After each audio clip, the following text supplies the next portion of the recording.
everybody. Welcome to the iProv vlog. My name is Jordan Smith, and as always, I am joined by our co-host, marketing guru, this week, motivation expert. We're going to be talking a lot about motivation. Patrick Laughlin. What's up, Pat? What's up, Joe? How are you today? I'm doing good. We decided to kind of spend some time, and we're going to be talking about this for the next couple vlogs, but just some different ways to keep your team motivated. A lot of teams have been in quarantine for a little while, which means people are still working at home a few months in. I know that some offices are kind of coming back in person, and that's great too, if that fits kind of who you are. But regardless, making sure that people maintain kind of healthy work habits and stay motivated is important. So today we're going to talk about the best and worst ways to keep your team motivated. Yeah, and I think the way we're going to do it is we're just going to talk about the best ways, and then the opposite of whatever we say is pretty well a way to kill a team. Yeah, I don't think we need to dwell too hard on ways to demotivate people, but I think that one of the most important ways to motivate people is just make sure that their expenses are covered. Pay your people well, and it doesn't have to be above market. It doesn't have to be extravagant, but pay your people enough that they don't have to worry about the bills that are coming in each month, and they can build a little nest egg. Yeah, I think that that's an important way to sort of keep everybody motivated. For sure. And I know that there's probably a couple organizations out there that say, okay, Pat, well, easier done than said. Well, find some other incentives. Maybe it's an incentive program if you can't afford to pay them a higher kind of salary. Sometimes incentives are money. Sometimes it's other kind of motivating factors, but maybe it's extra time off or something. But yeah, as much as you want to say my worth is not directly tied to the amount of money that my organization pays me. Yeah, I mean, if you can't cover your rent and your grocery bill, it's really hard to feel motivated every day. So yeah, I think that there's room for other types of incentive programs. And once again, if you can't do the kind of base salary that you need to, tie it to some sort of compensation reward. Get them invested in growing the business so that you can pay them what they're worth. If you find the right people that are willing to sort of buy into your vision and help you achieve the goals that you set out, and you tie their compensation to it, I think that's a good way to make things work too. So. Yeah, absolutely. We talk a lot, and we've talked about this in a past video. Check that one out about motivating millennials and how to communicate with them. They'll, like Pat's talked about before, they'll work themselves to death for you. The good news is, a lot of them, the amount on their paycheck is not the number one leading indicator for their happiness or even where they choose to work. Some of it has to do with some of the other stuff that we'll talk about in here too, which going ahead and jumping ahead, the second one, provide a pleasant work environment, right? Whether that's a physical place, whether that's the environment that you build with constant Zoom communications, or provide a place where they feel good about stepping into every single day. Yeah, and I think that now that at least us, now that we're sort of moving towards this office optional or remote first work situation, when you're at your house, it's easy to feel comfortable and pleasant, but your house is not always set up for work. One of the best things that we did during quarantine was we gave everybody $50 to spend at Office Depot or Staples, and just said, hey, we're not going to judge. You buy whatever you think you need to be productive. Most people bought office supplies that made them feel like they were, at work and they were set up for success. Some people bought big bags of candy. One person even bought a Google Home. Fine. If that's what you think you need in order to be set up for success, and to build a pleasant work environment for yourself, great. But I do think that it is important that you like where you work every day. So, provide a means for folks, especially when it's remote, to be able to have a place that is dedicated to work and that they like going to every day. Absolutely. And if you do an idea like that, Pat mentioned something that I think is very important, which is no judgment. We said, hey, no judgment. Get what you want. You want 20 bags of Sour Patch Kids? Go for it. If you want an ergonomic pillow to put on your chair, or a printer, or Google Home, whatever you guys need to make life a little bit easier. Well, and you mentioned the next one sort of earlier too, is offer opportunities for self-development. One of the great things about sort of the way the world has changed is a lot of these really big conferences that small businesses like us would struggle to send employees to because they're just so expensive, and you've got travel, you've got hotels. They've all gone virtual now, and they've drastically reduced their prices.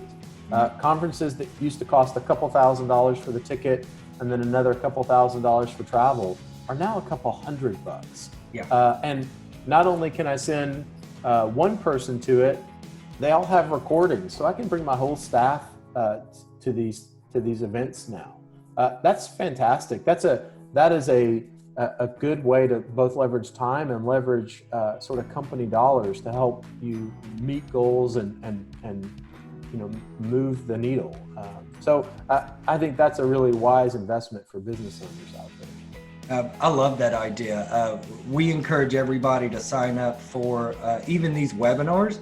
I'm sure you guys know this too, but a small little tip, sign up for all of them. Even if you miss them live, guess what? You get that in your inbox at the end of the day. That usually, even if there's a timer on it, you can schedule a time to even get your team together and hit play at the same time. So definitely that self-development. And that plays into the next tip that we're going to talk about, which is encourage collaboration between the team. So there's a lot of statistics out there that say, a little under half of employees don't feel like their input is appreciated. Get collaboration. We talk about this all the time, that as a leader, most of the great ideas aren't going to come from the top down, right? They come from the people that you're expected to lead, but you got to foster that involvement. So get their collaboration, get their input.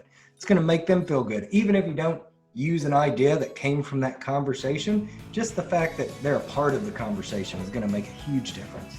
Well, and I'll tell you, the hubris of most leaders to believe that they know how to do the work better than the people who are actually doing the work every day. Yeah. I mean, that's the definition of stupidity right there. And if you're one of those leaders, please find somebody else to watch. Yeah. I think it's really important to listen to the people that are doing it every day and let them develop ways to make it better, because they're going to get it.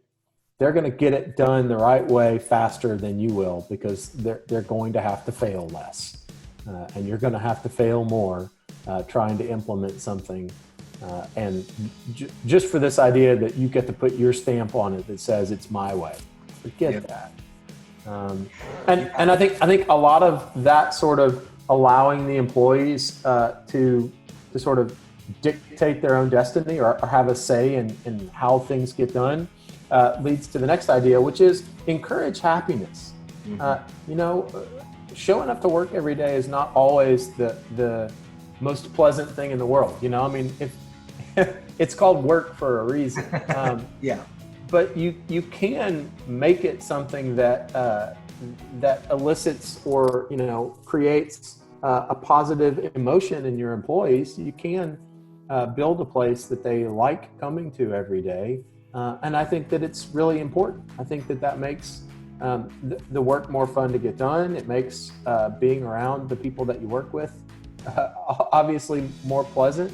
And in my experience, when people are happy, they tend to dig in and solve problems and work harder, and you get a lot more than you pay for when you try to encourage and build sort of happiness and happy touches into every day. Yeah, and that plays into the next thing that we always talk about, which is not only don't punish failure, but encourage it. Pat alluded to this a second ago when he talked about collaboration with the team, which is, encourage failure, which in turn means let's try something new. Your job as a leader is to ask questions, not to provide answers. That means that you gotta let your people try new things and fail, right? Failure is okay. Not trying something new is not acceptable. Yeah. I mean, I think that's where the sort of our school system screws us up. They reward you getting the right answer the first time, every time. And that is so stupid. The only way people really learn is by falling on their face, getting back up, and trying to do the thing that they were trying to do a different way. That's where real breakthroughs happen. And if you punish people for falling down, for not accomplishing the goal the first time, all you're really rewarding them is to not try. Yep. And so if you're a leader that does that and wonders why nothing ever moves forward in your business, you need to look in the mirror, because ultimately it's your fault. The best example I have is when my kids were little.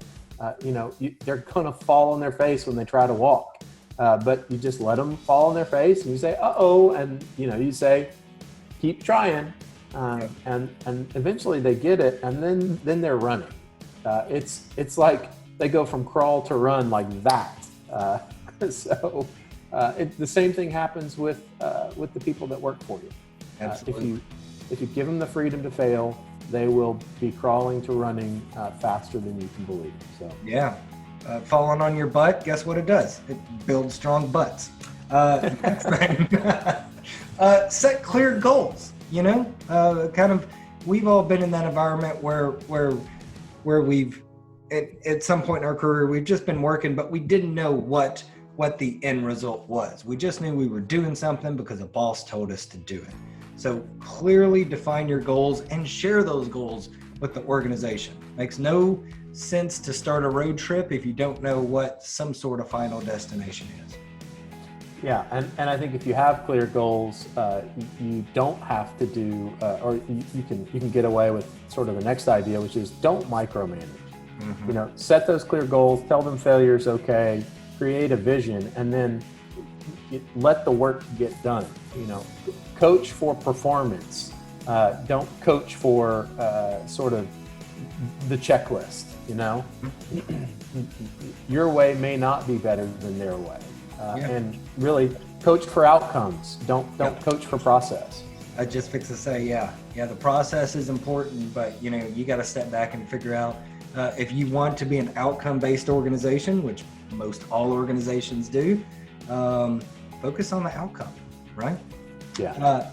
And the last part of that plays into don't micromanage, which is eliminate useless shit, including meetings.